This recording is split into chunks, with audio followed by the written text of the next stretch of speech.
And sometimes it's not God who's taking you through these trials and tribulations, especially when it comes to survival mode. It is you.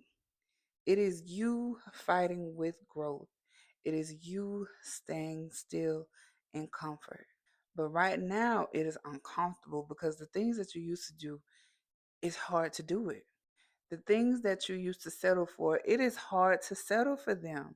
I'm telling y'all, I'll tell you my own personal experience.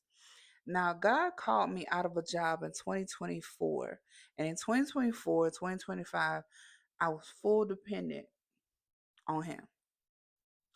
I wanted to go back to what I was familiar with, what I know.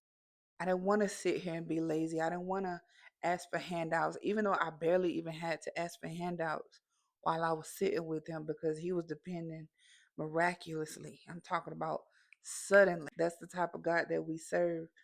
But because of me wanting to be independent, I went back to what was familiar. While I went back to what was familiar, while I went back to this job, it was total chaos the whole entire 6 months.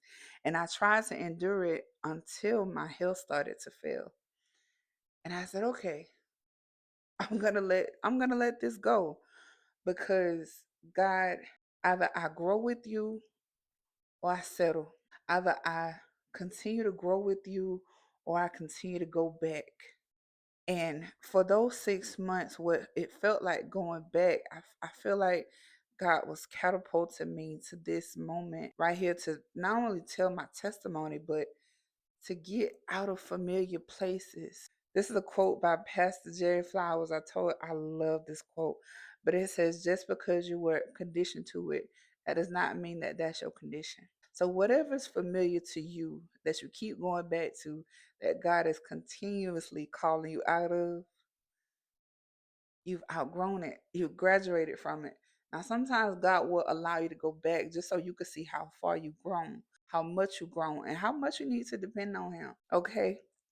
It's good to be independent, but don't be too independent because we serve a God who is everything to us. Everything to us. When we think we doing it, no. God has given us the strength every day, breathe the air in our lungs every day to do exactly what He wants us to do.